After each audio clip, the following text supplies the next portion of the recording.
outlay for capital expenditure in the Union budget is once again being stepped up sharply by 35.4% from 5.54 lakh crore in the current year to 7.50 lakh crores in 22-23. This has increased to more than 2.2 times the expenditure of 2019-20. This outlay in 22-23 will be 2.9% of the GDP. Effective capital expenditure.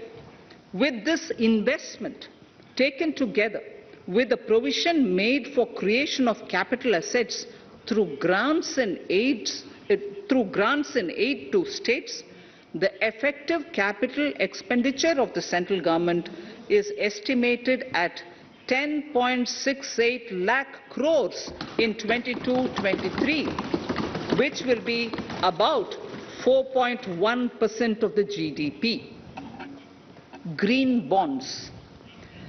As a part of the government's overall market borrowings in 22-23, sovereign green bonds will be issued for mobilizing resources for green infrastructure. The proceeds will be deployed in public sector projects which help in reducing the carbon intensity of the economy. Gift IFSC.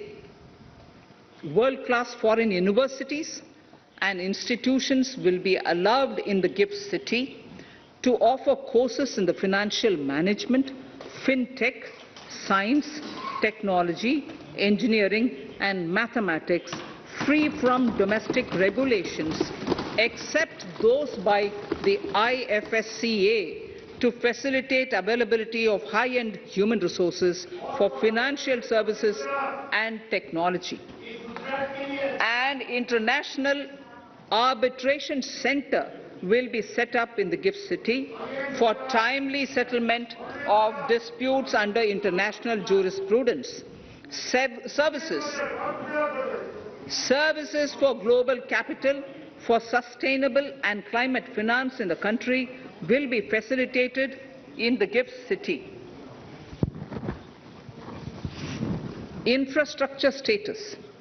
Data centers and energy storage systems, including dense charging infrastructure and grid-scale battery systems, will be included in the harmonized list of infrastructure.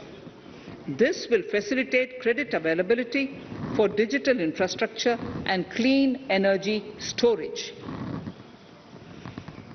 Venture capital and private equity invested more than 5.5 lakh crores last year, facilitating one of the largest startup growth system. Scaling up this investment requires a holistic examination of regulatory and other frictions. An expert committee will be set up to examine and suggest appropriate measures. Government-backed funds, NIIF and SIDBI, Fund of Funds, have provided scale capital, creating a multiplier effect. For encouraging important sunrise sectors such as climate action, deep tech, digital economy, pharma and agri-tech, the government will promote these thematic funds for blended finance, with the government share being limited to 20% and the funds being managed by private fund managers. For financing the infrastructure needs, the stepping up of public investment will need to be complemented by private capital at a significant scale. Measures will be taken to enhance financial viability of projects, including PPP, with technical and knowledge assistance from multilateral agencies. Enhancing financial viability shall also be obtained by adopting global best practices, innovative ways of financing, and balanced risk allocation.